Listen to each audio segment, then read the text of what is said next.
त्यांना धन्यवाद व्यक्त करतो. हिंदू हृदय सम्राट सरसेनापती बाळासाहेब ठाकरे यांच्या स्मृतीला अभिवादन करतो. आनंदी दिघे साहेब असले, साबीरबाई असले यांच्या स्मृतीला अभिवादन करतो. खरं तर आपल्या सर्वांचे नेते आदरणीय या विभागामध्ये ज्यांनी शिवसेना तळागाळापर्यंत आपल्या सर्वांच्या साथीने नेले हे आदरणीय कार्यसम्राट आमदार बाळासाहेबजी दांगड यांना सुद्धा मला धन्यवाद देणं फार गरजेचं आहे. त्याचं कारण असं आहे की त्यांनी सर्वांनी, तुम्ही लोकांनी, जुन्या लोकांनी रोपटं लावलं म्हणून ती मधल्या काळामध्ये लोकसभेला चिन्ह नाही, विधानसभेला चिन्ह नाही म्हणून त्या तडफेने खरं तर मी पुन्हा एकदा बाहेर पडलो आणि बाहेर पडल्यानंतर हा विक्रम घडला. एक सर्वसामान्य माणूस अपक्ष म्हणून विधानसभेवर गेला आणि शिवभूमीने पुन्हा एकदा भगवा फडकवला. आणि आता त्याच्या निवडणुकीमध्ये मला संधी दिली. साहेबांनी बोलून घेतलं की म्हणजे तुला मी 5 नगरपंचायतच्या जबाबदारी देतो. म्हणजे साहेब 5 नगर तुम्ही 4च द्या, मला जेवढं झेपल तेवढंच द्या. आणि मग मी जुन्नर, मनसर, खेड आणि चाकण या 4 आपण नगरपालिकेचे निर्णय घेतले. तिथल्या सर्व लोकांना एकत्र केलं. तिथे मला सर्व लोकांनी साथ दिली. सन्माननीय सुरेशजी गोरे आमचे मित्र मधल्या काळामध्ये करोडने वाढले आमदार, त्यांच्या धर्मपत्नीला नगराध्यक्षाची उमेदवारी आपण जाहीर केली पहिल्यांदा. त्यांचे बंधू नितीनजी असतील, त्यानंतर अतुलजी देशमुख साहेबांचा मी प्रवेश घेतला. त्यानंतरच्या कालखंडामध्ये त्या भगवानराव पोखरकर जिल्हा प्रमुख होते. अलीकडच्या इकडे आपल्या भागामध्ये देवीदास दरेकर यांना बरोबर घेतलं आणि मग सर्वांची मोड बांधून अतिशय चांगल्या पद्धतीने चाकणचा नगराध्यक्षपद आपण 7,000 मताधिक्याने जिंकलो आणि 15 नगरसेवक प्रचंड बहुमत. त्यानंतर दुसरं आपण जे जिंकला ते खेडमध्ये आपण ज्या जागा जिंकल्या त्या जागेमध्ये आपण सुद्धा बहुमत घेतलं. त्याच्यापैकी 13 जागा नगरसेवक पदाच्या आणि नगराध्यक्ष आपल्या 2100 मताने आपला जिंकला. ते 5. तिसरं आपल्याला माहिती आहे की ज्यांनी अनेक वर्ष, गेले 40 वर्ष त्यांनी राज्याच्या राजकारणामध्ये मोठ्या पदावर कामं केलेली मंडळी करता आंबेगाव तालुक्यामध्ये, ज्यांनी ह्या शिरूर लोकसभेचे अनेक वर्ष खासदारकीचं नेतृत्व केलं, आपल्या सर्वांचं नेतृत्व केलं, ही सगळी बडी मंडळी त्या ठिकाणी होती.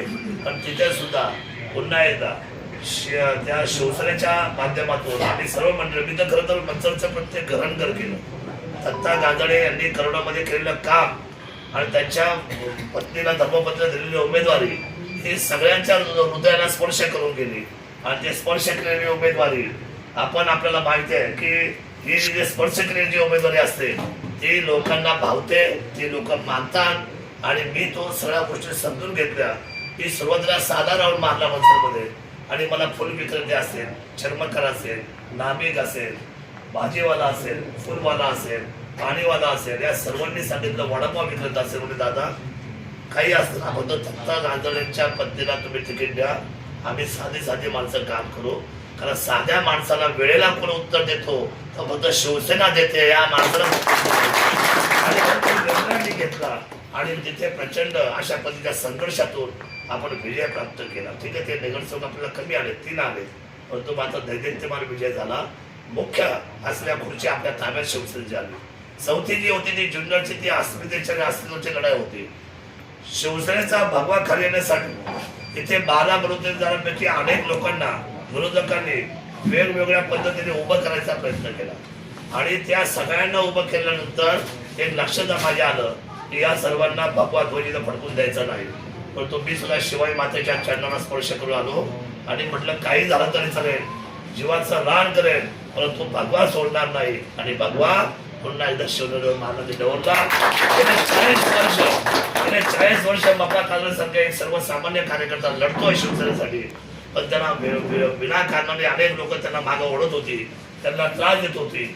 आतापर्यंतचा नियम असा आहे की आयुष्यामध्ये चांगल्या माणसाला ट्रान्झॅक्शन खूप त्रास आहे, वाईट काम करणाऱ्या माणसाला त्रास नाही. वाईट बोलायला 1 सेकंद लागतं माणसाला, बोलायला काय लागतं? वाईट बोलणं सोपं आहे, फक्त घाण करून मोकळं व्हायचं. पण चांगल्या करणाऱ्या माणसाला खूप त्रास आहे. परंतु मापा गाजराला मी जवळ घेतलं, त्यांना विश्वास दिला, त्यांना सांगितलं तुमची धर्मपत्नीला उभी करा. त्या बिचाराने खर्च तब्येत पण बरी नसते, पण म्हटले की इतक्या वर्ष माझ्या नवऱ्याने काम केलंय आणि दादा तुम्ही माझ्या घरामध्ये रात्री 1 वाजता आलात मला विनंती करायला, आपण आलात, मी ही शिवधनुष्याची लढाई लढेल. आणि पाहता संघर्षाची लढाई झाली. पहिल्या वॉर्ड पासून तर शेवटच्या 10व्या वॉर्ड पर्यंत तारेवरची कसरत चालली होती, पण मला विश्वास होता. आणि या संघर्षामध्ये 280 मताने आपण मताधिक्य घेऊन आणि खाली बहुमत घेऊन नगरसेवकांचं संपूर्ण सत्ता जुन्नर तालुक्याच्या शिवभूमीवर आली। त्यामुळे आता या सगळ्या बाबतीमध्ये खूप प्रचंड आनंद आम्हाला झाला। खरं तर अनेक वर्ष शिवधनुष्य खूप संघर्षात गेला। मी वेळोवेळी पाहिले अनेक लोक फक्त शिवसेनेचा आव आणतात, पण शिवसेना वेळोवेळी लोकांच्या दरवाज्यात नेऊन विकतात, वेळोवेळी बांगल्यावर नेऊन विकतात, त्या शिवसेनेची बोली लावतात। त्यामुळे माझी हात जोडून विनंती आहे, मला जिल्हा परिषद पंचायत समिती अतिशय जबाबदारीची फार महत्वाची आहे। रामदास शेट्टी आमचं काम केलं पंचायत समितीला, आमच्या भानुमामाने काम केलं आमच्या जिल्हा परिषदला। अहो तुम्हाला मी सांगतो, साध्या साध्या आमच्या प्रसंगाने काम केलं जिल्हा परिषदला, शिवसेनेच्या माध्यमातून आपल्या नैन्याताईंनी काम केलं। खरं तर शिवसेना हे हातीचं बळ आहे, शिवसेनेला बरोबर घेऊन चालणं हे कुठल्या येड्या गडवायचं काम नाही। शिवसेना ही अशी आहे की जी प्रेमीमध्ये असते ना तीच ओठावर बोलते। आणि म्हणून शिवसैनिकांच्या बाबतीमध्ये बाळासाहेबांनी नेहमी सांगितलं की शिवसैनिक हा निखारा आहे, त्याच्यावर जर धूळ बसली असेल त्याच्या फुंकर मारा आणि त्याला फुलवा। खरं तर किती नेते येतात तर किती नेते जातात, परंतु मात्र आपण कुणाच्याही समोर झुकणार नाही। हे जसं शिवाजी महाराजांनी सांगितलं, शिवाजी महाराजांनंतर जसं बाळासाहेब ठाकरे यांनी सांगितलं, आणि बाळासाहेब ठाकरे नंतर मी कुणासमोर झुकणार नाही असा सर्वसामान्यातला या पश्चिम महाराष्ट्राचा हिरा कोण असेल तर ते आदरणीय एकनाथजी शिंदे साहेब आहेत। त्यांनी हा स्वाभिमान आपल्या सर्वांना दिला, म्हणून मला खात्री झालेली। आता बघा कसं असतं, लोकांचं खूप लोक असतात ते आम्हाला सांगत असतात। कालचा विजय मिळाल्यानंतर मला सांगतो चाकणच्या चौकामध्ये जेसीपी लावून लोकांनी माझं स्वागत केलं।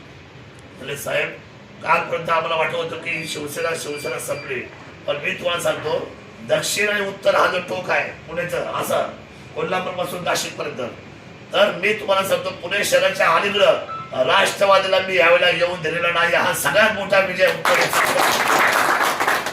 आता आपण तर इथं जिंकलोच आहे, पण उत्तरेबरोबर आता आपल्याला दक्षिण सुद्धा जिंकायचं आहे। दक्षिण जिंकलं पाहिजे ना आपल्याला, जाऊ एकदा ते अनेक वेळा आपल्या घरापर्यंत आले, आता आपण इकडून जाऊ त्यांच्यापर्यंत, पुरंदर जिंकू, जेजुरी जिंकू, इंदापूर जिंकू, आणि बारामतीवर सुद्धा एक शिवसेनेचा भगवा पडतो। त्यांना जमू शकता, आम्हाला न जमणं काय आहे, आम्ही शिवरायांचे मावळे आहोत, आमच्या मनगडात हिंमत आहे, पण आम्हाला काम करायचं आहे, आम्हाला न्याय द्यायचा आहे, आम्हाला सर्वसामान्यांबरोबर घेऊन जायचं आहे। एकतर मी निर्व्यसनी आमदार आहे, आयुष्यामध्ये निर्व्यसनीपणा घेऊन चालल्यामुळे मला माझ्या आयुष्यामध्ये कमीत कमी त्यांच्या आई वडिलांना खात्री झालेली आहे किंवा एखाद्या पत्नीला खात्री झाली आहे। कोण फोन केला रात्री, सुदर्शन कुठे आहे, समजा पत्नीने फोन केला, अहो मी शरद दादा बरोबर आहे, रात्रीचे 1:30 वाजता दादा आहेत का, मग काय हरकत नाही म्हणजे असा अवकाश, म्हणजे शरद दादा आहे त्यांच्या बरोबर आहे याचा विश्वास प्रत्येक घरामधल्या माणसाला आलेला आहे। नाहीतर इतर जर समजा ट्रॅक चुकला आणि जर लेझिम खेळत जर कार्यकर्ता आला का समजायचं मग इथून पुढं घरादाराचा आपली राख रांगोळी झाली, पण तसं काय झालेलं नाही। त्यामुळे हा इतक्या वर्षाचा संघर्ष सन्मानपूर्वक झाला। आपण तो सन्मान, जो विश्वास माझ्यावर दिला आणि छोटेखानी सत्कार जो माझा तुम्ही घेतला, हा घरचा सत्कार आहे, माझ्या पुढे द्यारी पण नाही। 5:30 वाजता मी आलो आणि अचानक तुम्ही मला सांगितले की आम्हाला तुमचा सन्मान करायचा आहे। हा सन्मान मी आपला सर्वांचा सहृदय जपतो। मी ज्यांचं आत्ताच नाव घेतलं की जिल्हा परिषदचे सदस्य म्हणून ज्यांनी जिल्हा परिषद केली आणि ते आपल्या समोर ठेवली, त्या प्रसन्न डोके साहेबांचं सुद्धा मी या ठिकाणी सहर्ष स्वागत करतो। आपल्या जिल्ह्याचे सन्माननीय आपले समन्वयक आहेत, त्यामुळे त्यांना या ठिकाणी चिवंजी शिंदे पंचायत समितीचे आपले सदस्य, तरुणांमध्ये वावरणारा माणूस सन्माननीय जयसिंगराव मोठ्याने आपण सगळे मंडळी विश्वासराव, रामदास आपण सचिन असेल, आमचं स्वप्नील असेल, रामदास असेल, धनंजय असेल, खंदर सगळेच जण आपण, प्रत्येक माणूस हा खरंतर घटक आहे आपल्या सर्व व्यवस्थेचा। आपण माझा जो सन्मान केला, घरचा सन्मान आला की माणसाची जरा बेडकुळीमध्ये जरा थोडी ताकद येते, असं वाटतं आता मग आता किती युद्ध करायचं, आता युद्धाला निघलं पाहिजे बाहेर। आणि मला खात्री झालेली आहे, बघा या वेळेला जिल्हा परिषदवर 100% आतापर्यंत 75 वर्ष इथं घडवतो तो आपण घडवणार आहोत। आणि तुम्हाला मी सांगतो, माझ्या विश्वास ठेवा, मी आपल्याला सांगतो की ह्या वेळेला चॅलेंज आहे पुणे जिल्ह्याच्या 4 टोकाला, जिल्हा परिषदच्या वरच्या खुर्चीवर 100% परिवर्तन झालेलं दिसेल आणि सर्वसामान्य सत्ता जिल्हा परिषद येईल। पंचायत समिती आपण जिंकूच, परंतु जिल्ह्याच्या जिल्हा परिषद सुद्धा परिवर्तन झालेलं तुम्हाला दिसेल, हा विश्वास या ठिकाणी व्यक्त करतो। थोडा बदल अपेक्षित असतो, त्याचं कारण असं आहे अनेक वर्षे त्यांनी कामं केली, पण सगळ्यात मोठा 80% निधी पहिल्यापासून तिकडेच गेला. कुठं? दक्षिणेला गेला. उत्तर